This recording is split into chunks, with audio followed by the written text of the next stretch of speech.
Hello everyone, welcome to learner B. I am Shivani Chauhan. इस video में हम लोग देखेंगे क्लास 8 हिंदी की बुक का चैप्टर 3 बस की यात्रा। इसमें हम इसकी समरी देखेंगे, ठीक है। और अगर आपको complete explanation word to word with meanings चाहिए ना, तो देखिए हमारा चैनल है लर्नर बी, ठीक है। ये तो लर्नर बी है और इसमें हम लोग सारे के सारे क्लासेस के वीडियोस डालते हैं। लर्नर बी फॉर 8th, ठीक है। ऐसे ये हमारा चैनल है लर्नर बी फॉर 8th। इसकी जो प्लेलिस्ट है वो मैं आपको कमेंट सेक्शन में प्रोवाइड कर दूंगी। वहाँ जा करके आप लोग बाकी सारे सब्जेक्ट्स भी देख सकते हैं, हिंदी, साइंस, हिस्ट्री, सारे सब्जेक्ट्स का। आपको मैथ्स, स्पेशली मैथ्स वहाँ पे आपको कंप्लीट मिल जाएगा। यहाँ पर हमारा मैथ्स कंप्लीट नहीं है, वहाँ पे आपको सारे के सारे मैथ्स, पूरी मैथ्स मिल जाएगी। और बाकी सारे के सारे सब्जेक्ट्स भी हम लोग वहाँ पे धीरे धीरे करके कंप्लीट डाल देंगे। 8th क्लास के लिए आपको एक वही चैनल पे जाना है और सब कुछ आपको कंप्लीट कवरेज मिल जाएगा। तो उस चैनल को भी ज़रूर सब्सक्राइब करिएगा।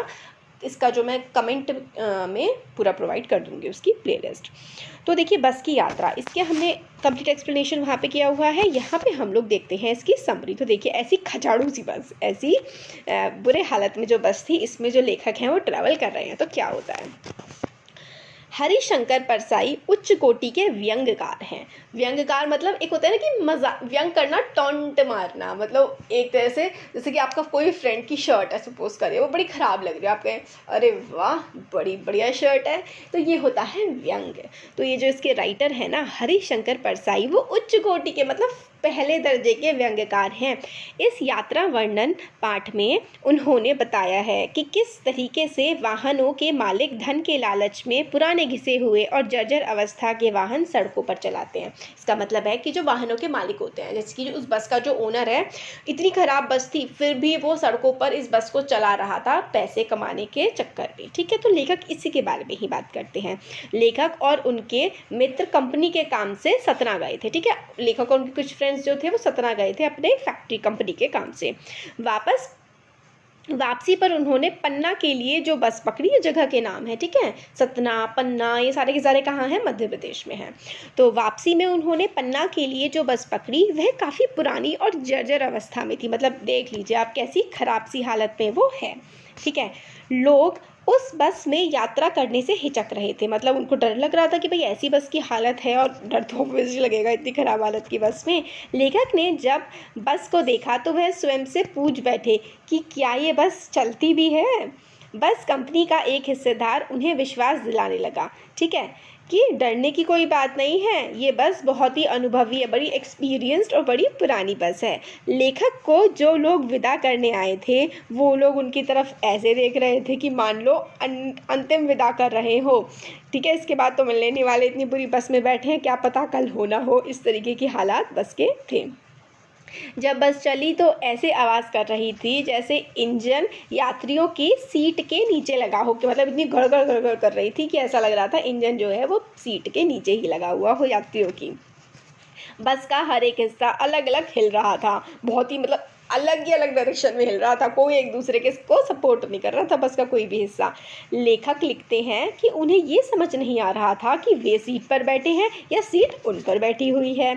फिर एकदम से बस जो है क्या हुआ, रुक गई। पता चला कि पेट्रोल की टंकी में छेद हो गया है। काफ़ी देर बाद बस फिर चली, पर लेखक को अब उस पर भरोसा नहीं रहा। सड़क के दोनों तरफ लगे हरे भरे पेड़ लेखक को दुश्मन से नज़र आ रहे थे। तो पहले तो उस बस की टंकी, पेट्रोल की टंकी में छेद हो गया तो वो रुक गई, फिर पेट्रोल पड़ा और उसको ठीक करा, ठीक है। फिर धीरे धीरे कुछ करके चली। फिर जो पेड़ निकल रहे थे ना रास्ते में, वो लेखक को दुश्मन से लग रहे थे, क्योंकि बस के कभी भी उन पेड़ों से टकरा जाने की आशंका सता रही थी। उनको लग रहा था कि भाई कभी भी ऐसा ना हो जाए कि जो बस है ना, ये जो अड़ोस पड़ोस में पेड़ हैं इनसे टकरा ही ना जाए कहीं ये बस। तो मतलब इतने बुरे हाल बस के लग रहे थे उनको। फिर आगे है, झील दिखाई दे दी तो सबको डर लगा। एक पानी की झील सी, नदी सी दिखाई दी तो सबको लगा कि बस कहीं ये जो हमारी बस है ना ये उस झील में ही ना गिर जाए। फिर एकदम से क्या हुआ, बस फिर से रुक गई। ड्राइवर उसे चलाने के लिए तरह तरह की तरकीबें अपनाने लगा, लेकिन वो चलने का नाम ही नहीं ले रही थी, मानो सविनय अवज्ञा आंदोलन छेड़ दिया हो। सविनय अवज्ञा आंदोलन क्या है, मतलब इसमें ये था ना कि हम सविनय अवज्ञा आंदोलन आप लोगों ने नॉन कॉपरेशन मूवमेंट, ठीक है। आप लोग अपनी हिस्ट्री के 8 में पढ़ेंगे, मतलब अपनी 8th क्लास है, इसी की हिस्ट्री में पढ़ेंगे कि गांधी जी ने सविनय अवज्ञा आंदोलन किया था अंग्रेज़ों के खिलाफ और कहा था कि हम आप लोगों की कोई भी बात नहीं मानेंगे, आप लोगों के खिलाफ चलेंगे। तो इसी तरीके से बस हरकतें कर रही थी, कोई भी बात किसी की नहीं मान रही थी, अपनी अपनी ही चला रही थी।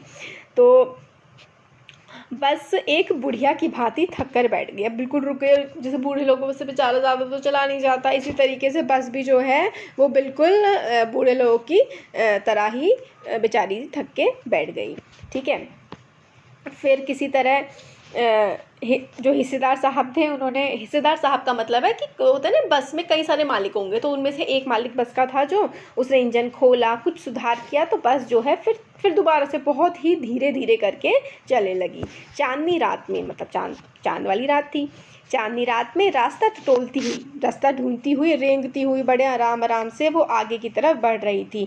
कोई गाड़ी आती तो वो खुद को किनारे कर लेती कि भाई रास्ता दे देती, कि पता लगा कि ठोक के ही चली गई, है ना। आगे चलकर बस एक पुलिया पर पहुंची ही थी कि उसका टायर फट गया। अब इतनी ज़्यादा बुरी हाल में थी कि जैसे वो पुलिया के पास एक जगह पहुंची तो उसका टायर फट गया, बस नाले में गिरते गिरते बची। लेखक व्यंग करते हैं कि कंपनी के हिस्सेदार में उत्सर्ग की दुर्लभ भावना थी। मतलब कैसे, अरे कुछ नहीं यार, उत्सर्ग की दुर्लभ भावना मतलब ये होता है कि ऐसा था कि कुछ नहीं होगा भाई, हमारी बस है, ये तो अपने रास्ते को पार करेगी, इस तरीके की भावना थी।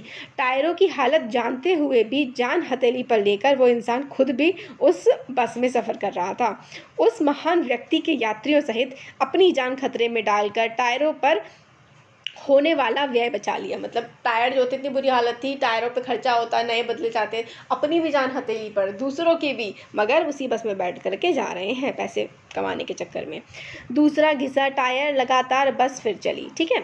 अब टायर भी घिसा था, फिर भी क्या करें, फिर से बस चली, मगर लेखक ने अब पन्ना तो क्या कहीं भी पहुंचने की उम्मीद छोड़ दी थी। बट फिर वो लेखक और उनके फ्रेंड्स जो हैं वो सोचने लगे कि भाई पन्ना उन लोग को जाना था ना, तो कहने लगे पन्ना क्या, हमने तो कहीं भी पहुंचने की उम्मीद छोड़ दी है, ऐसा लगता है कि ज़िंदगी तो इसी बस में गुजर जाएगी और प्राण भी यही निकल जाएंगे। और यही हंसी मजाक जो है, वो दोस्त थे ना, 4 दोस्त थे, लेखक और उनके और दोस्त थे, वो लोग ऐसे आपस में हंसी मजाक करते रहे और रास्ता पूरा निकला नहीं निकला ये हमें चैप्टर में नहीं बताया गया है, बस यही बताया है कि हंसी मजाक वो लोग करते रहे। तो ये हम लोगों ने यहाँ पर इस चैप्टर की समरी देखी है।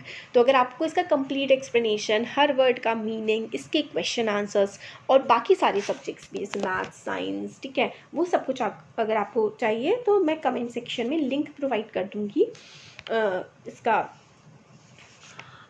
उस चैनल को भी ज़रूर सब्सक्राइब करिए। Thank you.